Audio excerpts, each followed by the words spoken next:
Welcome to Chaos in the Craft Room. And look at all these free downloadables that I have from Anna Thompson's designs. I'm so excited to start crafting with them for both cards and journals. This is the first video in my new video series, which features designers that have free printables and downloadables for us to craft with. And this is a great way to extend your supply without having to spend a fortune. And then you can donate to the designers down the track when you either know you're going to use them or can afford them. And that way you support them to continue providing free downloadables. In today's feature, we have Anna Thompson's designs, and I'm so excited I found her free downloadables, which are all so inspiring and eye-catching.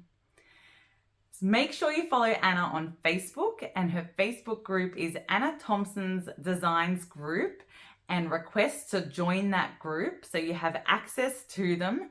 And also subscribe to my channel if you would like to see what other designs I create using Anna Thompson's designs images, or you just want to know who else provides free downloadables out there.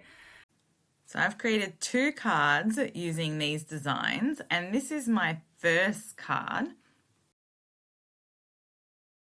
For this first card, I've only used these designs, and there's this cute little envelope or pocket that you can print out, and you can see here I have this cute tag in there, but on the actual envelope I've actually stuck the lid of the envelope down on the inside to create this pocket for my card, and that's just so you don't see the white printer paper on the background, but you could easily put some other paper there instead if you wanted to use it as an envelope, or print it out twice and stick them together. And then for the tag, I just love using these little sentiments that she has as well. And I've just gone around the edges with a bit of extra brown ink to give it a bit more of a distressed look. And I just love how they all tie together so nicely, and love this card. For this card, I've used the printables that I'm showing on the screen now in case you want to make anything similar or wondering what ones I've used. And with some of them, I wanted them as larger images, such as the envelope, which I printed out as a full A4 page, and the others I've printed out fitting 2 of the images per A4 page, so it comes out a bit smaller. And that just made it the right size for my card. And now I'll show you the full process of how I created my Easter card using this adorable bunny image from Anna. And you can fussy cut out the circle image, or I use my circular die to cut it out. And I've printed this image out twice, once on a full A4 page and once where I fit 2 of the images on one A4 page, so it comes out a bit smaller. And for cards, I find sometimes it's nice to have a smaller image, but if I was journaling, usually I prefer using the larger images. And I've just cut out another circle here as a bit of a border in brown paper for the bunny. And then to have surrounding that image, I thought it'd be nice to have something that looks a bit Eastery as a background. So I thought this printed paper was perfect. And I've cut them down to fit the size that I'm after, which is an A2 size card. And then I wanted to cut out some leaves to surround the image. So I'm going to stamp some leaves using the Altenew Peony Bouquet stamp, but you can use any leaves that you have. And I'm just going to bulk die cut them out. So to do that, I just die cut the images out first, and then I go back and stamp them. And the paper I'm using for these leaves is a paper that I've created using distress inks and a plastic pocket, and I'll add the link to that video on where I show you how I've created that paper and that look in my description box below in case you want to check that out.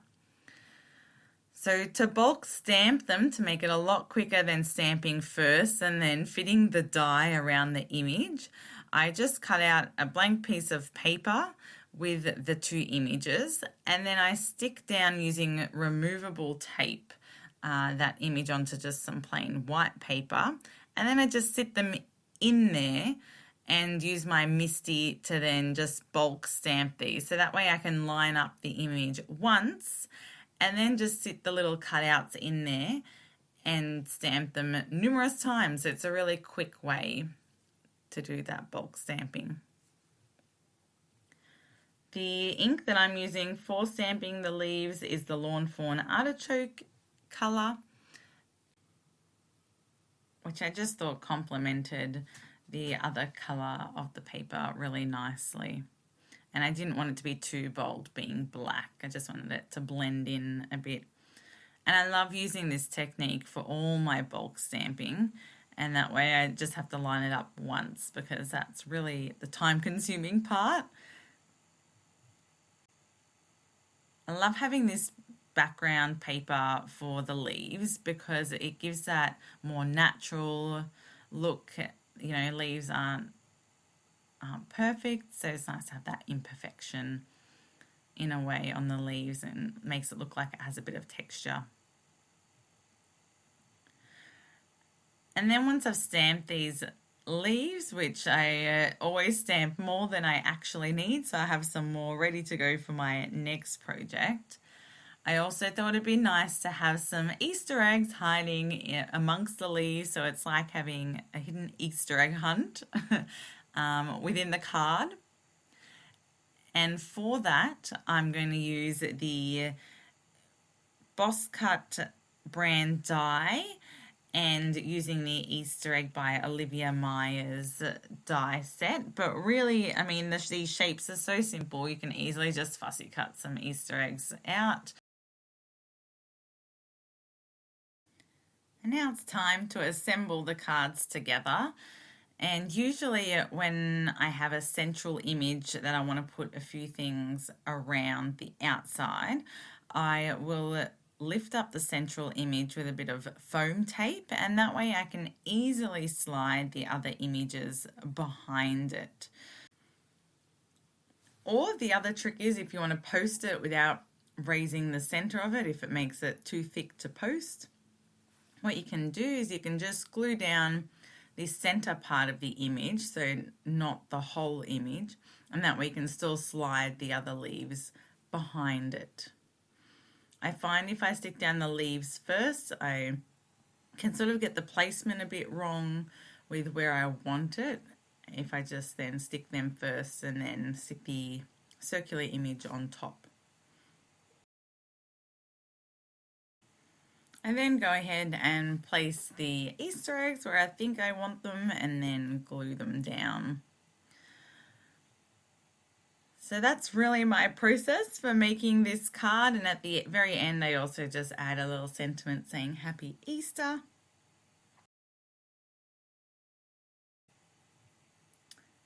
I'd love to see the projects that you come up with and create with these designs, and let me know also if you have a favorite designer that also provides free downloadables. And just so you can see it a bit better, I'll show you both my Easter cards with the sentiment there with a darker background. And that's it for today. So it's been a lot of fun playing around with these images, and I look forward to sharing my next project with you soon. Until next time.